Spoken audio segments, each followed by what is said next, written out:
Este Shabbat vamos a tratar de interpretar la parashá de Pinhas.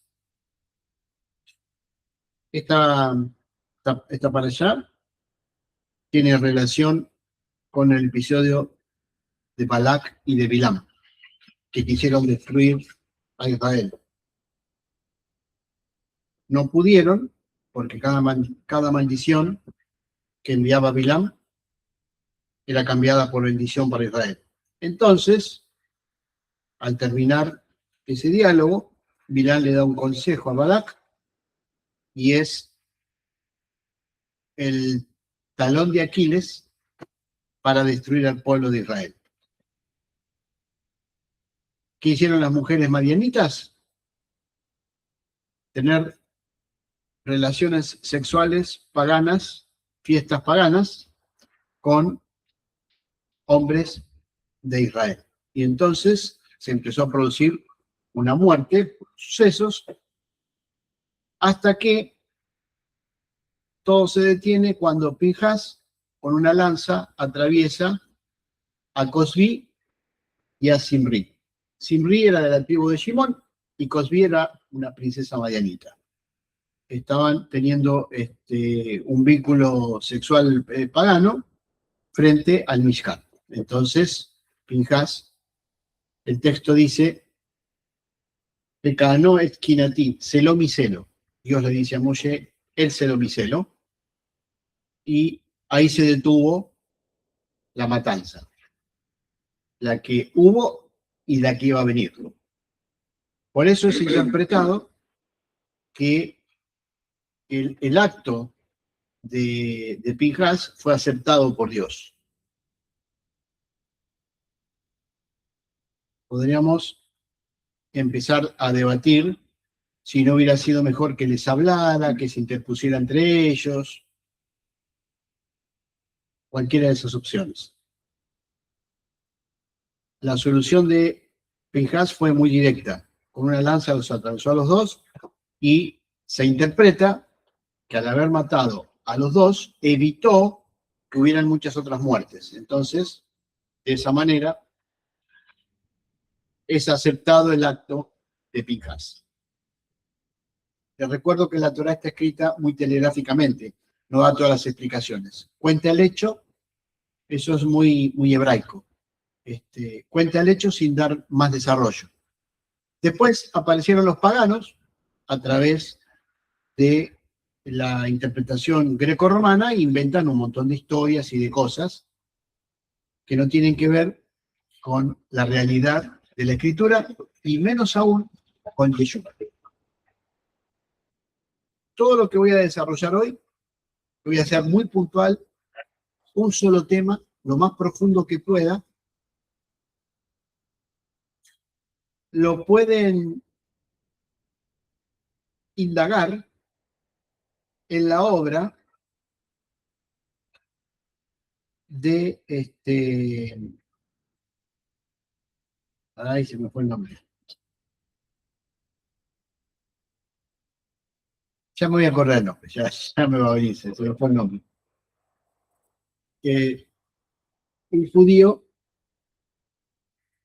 de Holanda,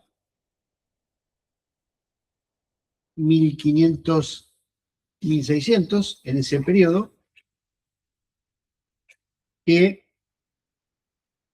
pertenecía a la comunidad judía y empezó a leer el Nuevo Testamento en esos términos.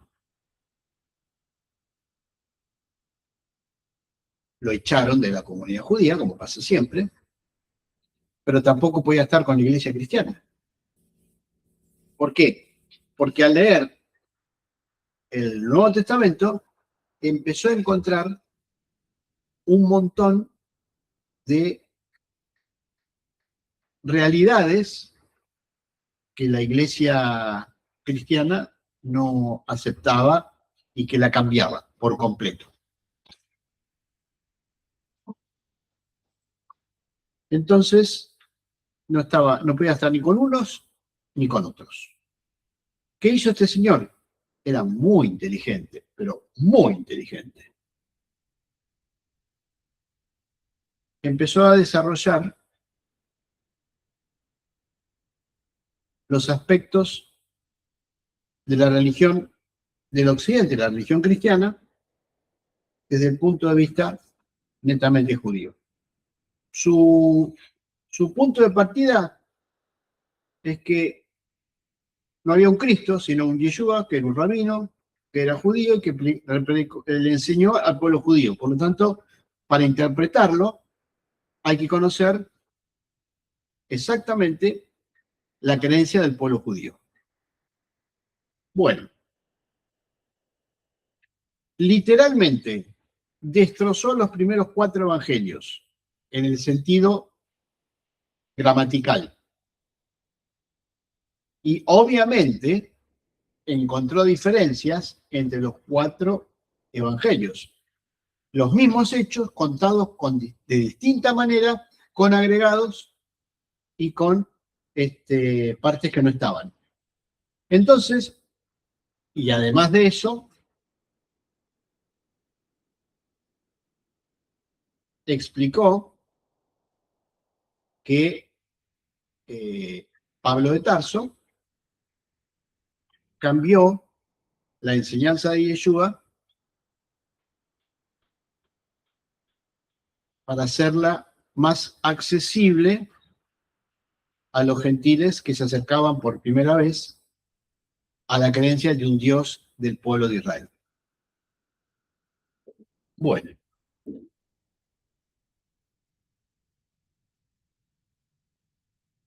después de desarrollar todo esto,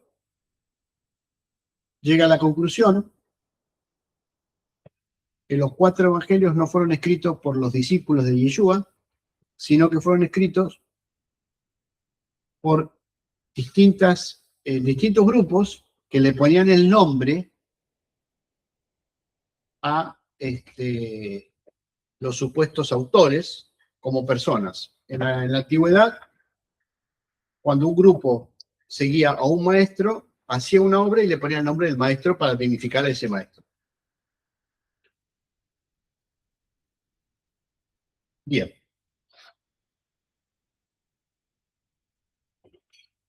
Baruch Espinosa. Ahí está. Baruch Espinosa. ¿Cómo termina la historia? Murió solo, aislado, muy pobre. Pidió en su testamento, lo único que tenía para donar o para dar era su escrito, que no se ha publicado hasta después de su muerte. Entonces, murió. La persona que estaba con él, su amigo, su compañero, lo llevó a una editorial en Holanda. Fueron publicados 100 libros. En la antigüedad se leía el libro. Y la iglesia prohibió su lectura. Absolutamente prohibió su lectura. Desde el siglo XVIII-XIX en adelante, los estudiosos del paganismo de Occidente desarrollan su enseñanza basados en Baruch Espinosa. Lo que estamos haciendo nosotros en la actualidad, llamado judaísmo mesiánico, es literalmente lo que Baruch Espinosa descubrió en el año 1500-1600.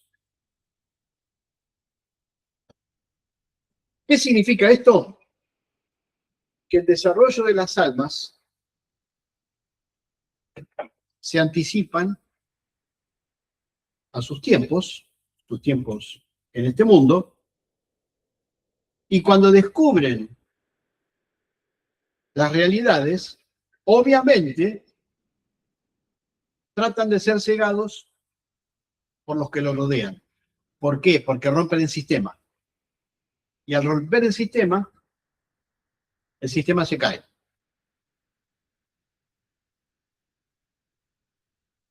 Punto final de Baruch Spinoza. Dios no es definible. Dios está en la creación y habitamos dentro de Dios.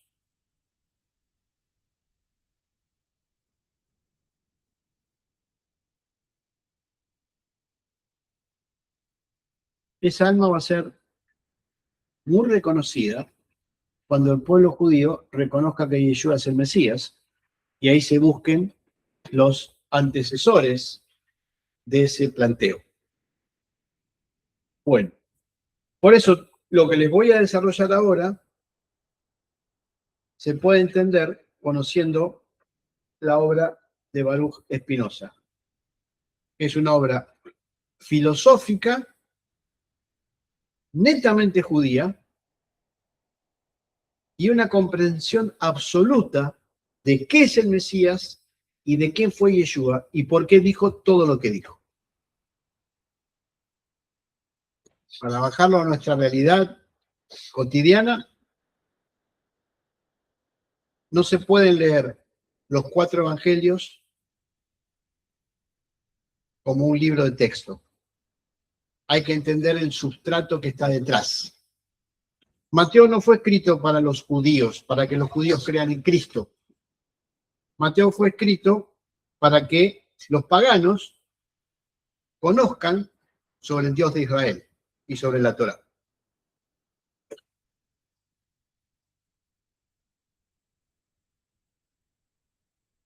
Lucas le escribió a Teófilo, un pagano que estaba descubriendo al Dios de Israel. Entonces hace todo un desarrollo muy griego sobre el texto. Y por último, Yohanan, Juan, no se puede leer en el nivel del chat, en el nivel simple, porque Yohanan escribe desde el nivel del Sod, desde el lado muy místico. Entonces hay que conocer el misticismo del pueblo judío para interpretar las cosas que pone Yohanan, que pone Juan, que no las pone ni Mateo, ni Lucas, ni Marcos. No se puede leer plano, no se puede. No se debería leer plano y dar una definición plano. Así. Eso es paganismo puro, producto del pensamiento pagano. No hay otra cosa. Bueno, luego de toda esta introducción, vamos para allá. Bekanoet kinati, celo mi celo. La palabra kiné, celar, también significa amar. Entonces, es el amor que se tiene entre el esposo y la esposa. En ese amor tiene que haber fidelidad. Entonces, lo que está diciendo Hashem a Moshe para Pinjas es que él va a recibir Brití Shalom, el pacto de paz, Brití, mi pacto de paz de parte de Dios a Pinjas, porque tuvo un amor totalmente fiel hacia el Creador. Brit Shalom, la palabra Shalom, Shin Lamed Vav Mem, la Vav está cortada por la mitad. Esto lo hicieron los masoretas. ¿Por qué está cortada por la mitad? Eso es lo que vamos a desarrollar y vamos a ver cómo se puede unir esas dos partecitas. Y el pacto de plenitud, Shalom es plenitud, no solamente es para Pinjas, sino que también para sus descendientes. Bueno, otro tema más de esta para allá es el reparto de la tierra. El reparto de la tierra, no habían ingresado a la tierra que Dios les había prometido, al pueblo de Israel, pero ya tenían que repartirse la tierra. La tierra fue repartida mediante el Goral. El Goral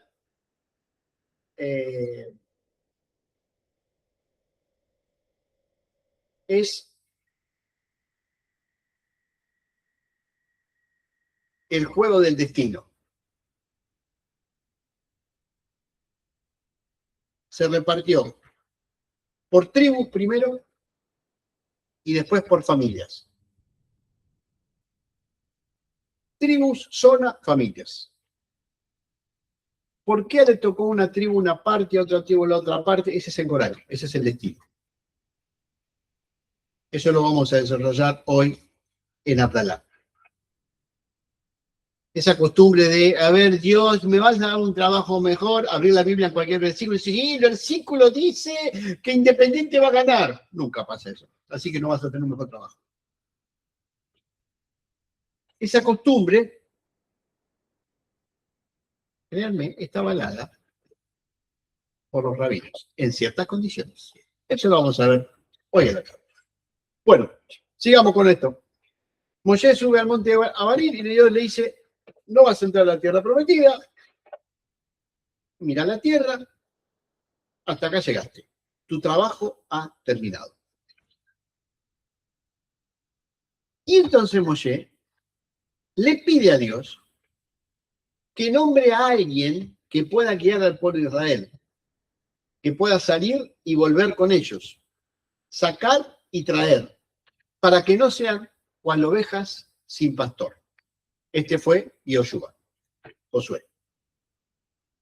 Josué está denominado en la Torá como Joshua bin Nun.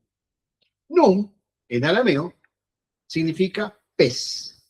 El pez nunca deja el agua, porque si no se muere. La Torá llama al discípulo que está inmerso en las aguas de la Torá el pez. Así que, cuando se habla de los primeros seguidores de Yeshua, que eran comunidades judío-mesiánicas, más gentiles, y se muestra el pez, no es por los pescadores que tenían que ver con Cristo, eso es paganismo, es ignorancia total. El pez es que esas comunidades estaban siguiendo la Torá y la vivían como Yeshua les había enseñado, cuyas palabras llegaban a través de sus discípulos. Bien. Otro aspecto interesante de Yeshua, y esto tiene que ver ya con Yohanan, con Juan, que ya les dije que es el misticismo. Cuando Yeshua entró en el templo, tiró las mesas de los cambistas, donde se vendían los animales para hacer los sacrificios. Y él dijo, mi casa, casa de oración, será llamada. Y ustedes la convirtieron en una cueva de ladrones.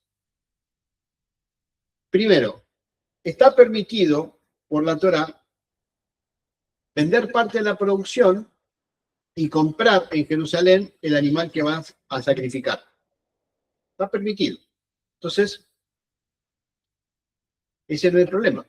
El problema es que se había tergiversado tanto el hecho que se vendía el animal más lindo para que el pecado sea mejor perdonado por Dios. Se tergiversó por completo el sentido.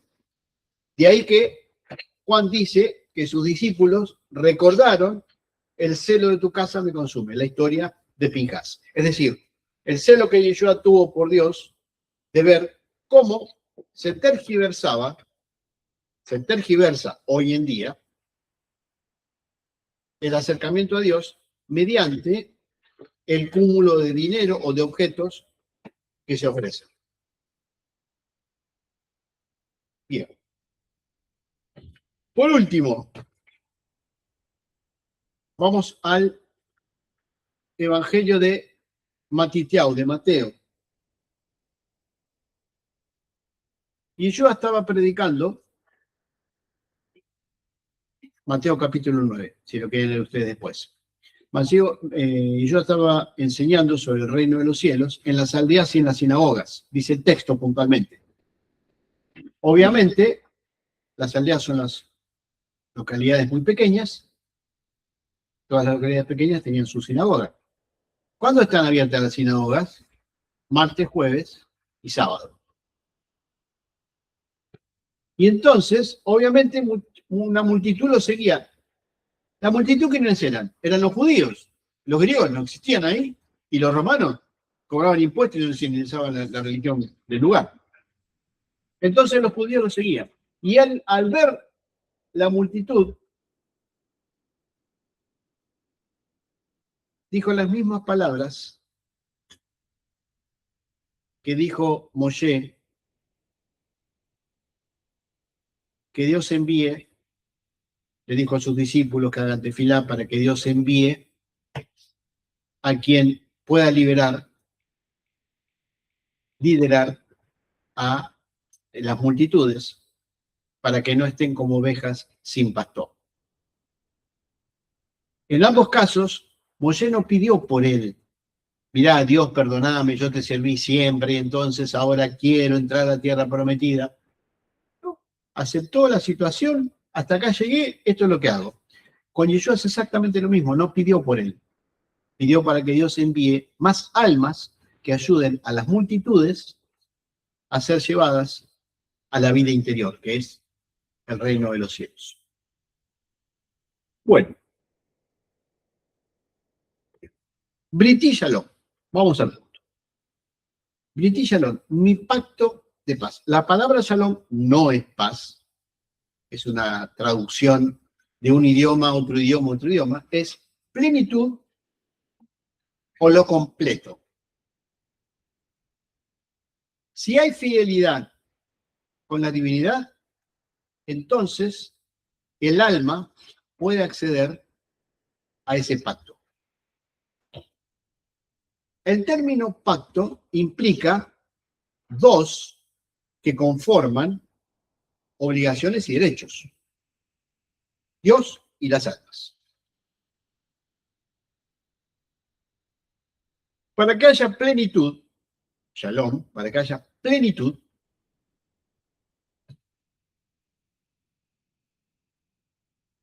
tiene que haber un equilibrio entre el cuerpo y el alma.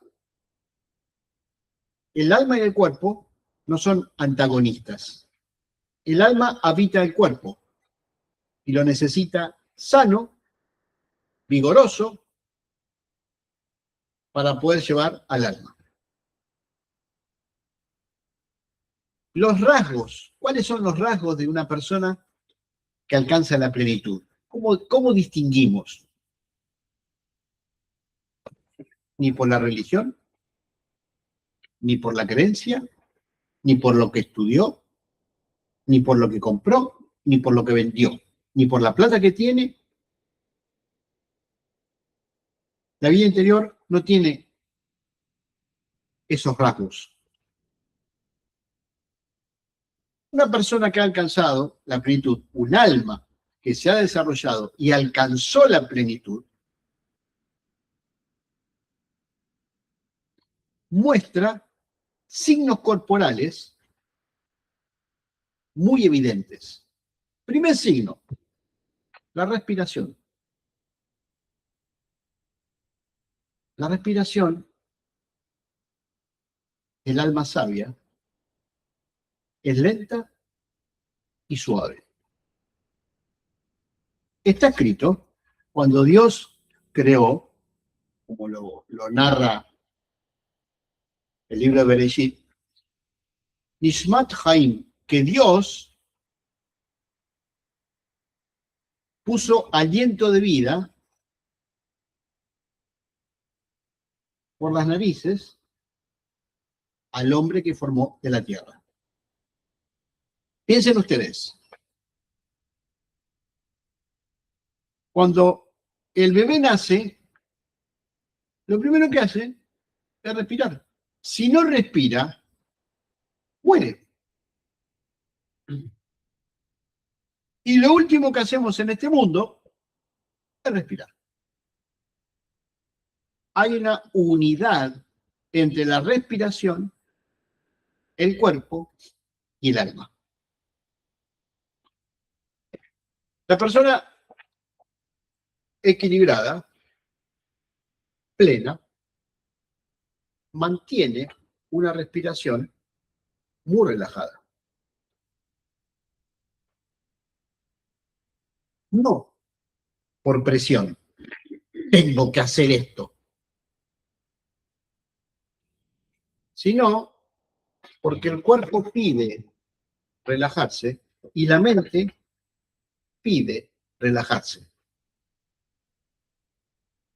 Si cuerpo y mente van por ese lado, el alma puede ingresar en el estadio superior, que es la vida.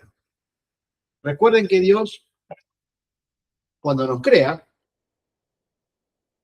nos pone la vida por el aire, por las narices, por el aire. Una respiración relajada regula el sistema cognitivo y ahí aparece la relajación muscular. Entonces, a tu alrededor puede haber un gran caos, pero ahí comprendes que el caos está afuera, no adentro. Con una respiración tenue y relajada, el pensamiento puede fluir para obtener soluciones a las situaciones. Otro rasgo de un alma que ha alcanzado la plenitud, que está en camino a alcanzarla, que va hacia ese lado, es la tefilá, la oración. Recuerden que tefilá, pésimamente traducido como oración, proviene del verbo leitpalel, que es mirarse a sí mismo. Entonces, más que preocuparse por lo que está afuera, ocuparse por el caos interno para equilibrarlo. Para equilibrar el caos interno, tenemos que ver cuáles son nuestras debilidades, reconocerlas.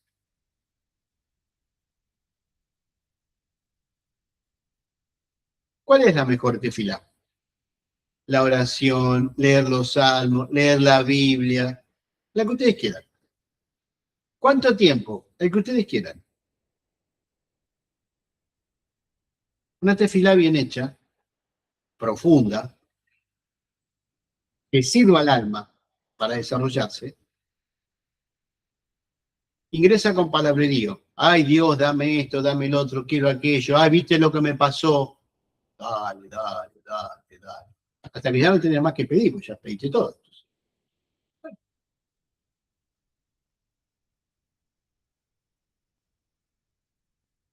El primer punto más elevado de la tefilá es el agradecimiento. Entonces, primero agradecer y después, si hay una necesidad, pedir una solución. La que provenga del cielo, no la que uno quiere. En el tiempo que el cielo lo decida, no en el tiempo que uno quiere. Después de todo eso, calmar el pensamiento y entregarse plenamente a una respiración relajada y fundirse en el alma. Cuando la mente se funde en el alma, se abre una puerta muy distinta, que es el contacto con Dios directo. Ahí no hay ni yo ni él, ni hombre ni Dios. Hay vida pura. En ese instante es tanto el equilibrio que se disuelve la identidad. Ya no hay yo para mí, lo mío, sino plenitud. Por eso, Baruch Spinoza planteaba que él cree en el Dios de la naturaleza, que Dios está en la naturaleza. Es decir, toda la naturaleza muestra vida. Dios es vida. La tefilá más profunda es la unión con la vida. Y eso excede el ronroneo del pensamiento. ¿Por qué esto? ¿Por qué el otro? ¿Por qué aquello? El equilibrio se obtiene en el silencio absoluto. La mirada hacia adentro. ¿Cuánto tiempo? 10 minutos, 15 minutos, 3 horas, 20 horas. El tiempo que necesite tu alma para alcanzarlo. Cuanto más lo vas logrando, necesitas menos tiempo. En el intervalo aparecen ciertas experiencias para el alma. Hay que pasarlas todas, no engancharse con ninguna, porque si no te enganchás otra vez con el ronroneo de la mente y volvés a perderte. Y buscás, y pensás, y buscás, y pensás, y ahí te alejás de la divinidad. Por eso, contestando una pregunta que me hicieron hoy, Yeshua dijo, yo soy el camino, la verdad y la vida. Pero ¿dónde está escrito eso? En el libro de Yohanan, de Juan. No hay que leerlo literalmente como hacen los ignorantes del cristianismo. Hay que leerlo desde el Sod, desde el misticismo judío. O sea que Yeshua era un rabino y Yohanan, Juan, era un judío. Yo soy, Anoji, no es un hombre, es Dios. Dios es el camino, Derech, la verdad, Emet y la vida, Jaim. Vivir la Torá te lleva al desarrollo del alma, que es la vida, Jaim. Otro punto interesante, Jaim, vida, en hebreo, Het Yud Yud Mem, es un plural, no es un singular. Claro, la vida es un plural, no es un singular. Estamos muy acostumbrados a mi vida, para mí, porque yo. Vivimos en dos planos al mismo tiempo. El plano físico, con todas sus obligaciones, que hay que cumplirlas, porque para eso estamos en este mundo, trabajar, estudiar, pagar los impuestos, comer, comprar remedios. Tenemos obligaciones como padres, como hijos, como estudiantes, como profesionales.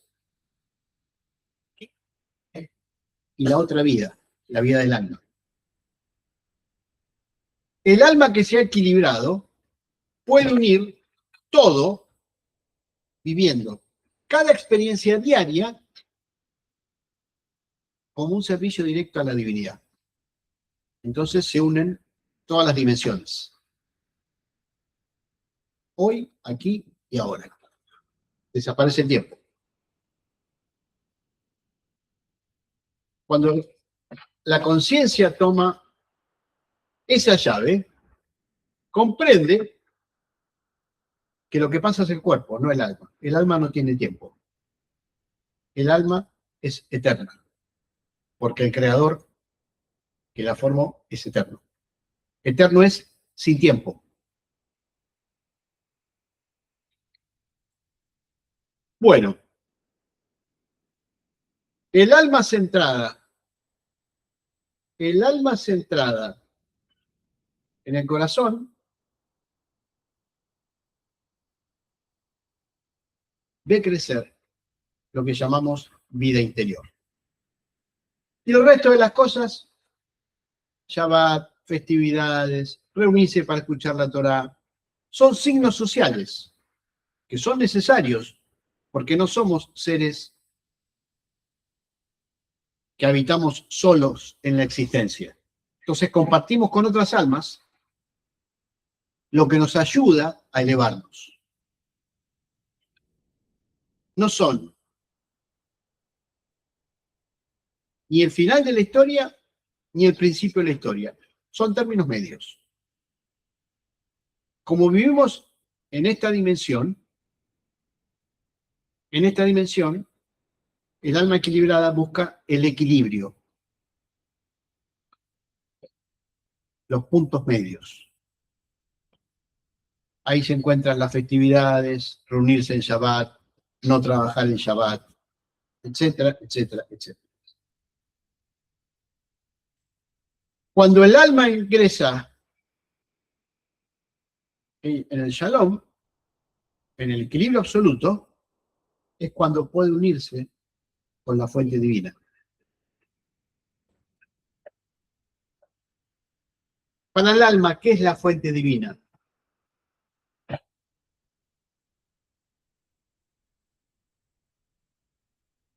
Este es donde surge la abundancia. Y la abundancia no es ni dinero, ni trabajo, ni éxito hacia afuera. La abundancia es vida. La vida interior tiene como consecuencias que la vida diaria se vuelva sostenible y que las situaciones se vayan solucionando una tras otra. Por último,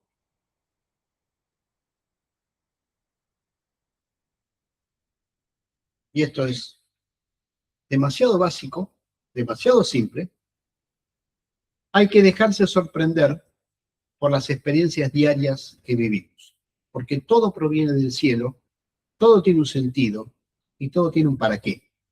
No un por qué, sino un para qué.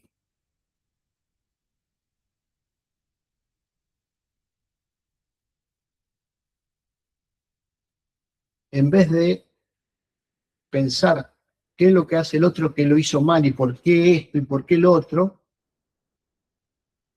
buscar el equilibrio en no hacer lo que consideramos que está mal y tratar de vivir lo que consideramos que está bien hasta que el alma vaya aprendiendo un paso más en la escalera que la lleva al cielo.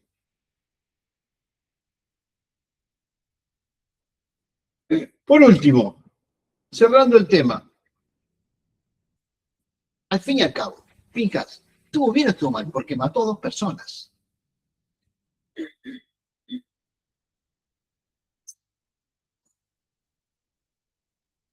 Hay situaciones en las cuales no se actúa por lógica,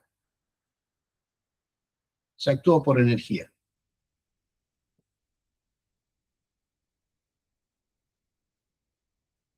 Hay que tratar de ponerse en el lugar del otro en el momento que estaban sucediendo las cosas para comprender el hecho que ocurrió. Porque es muy fácil pararse desde afuera sin vivir la experiencia y juzgar. Y si no, intentar justificar.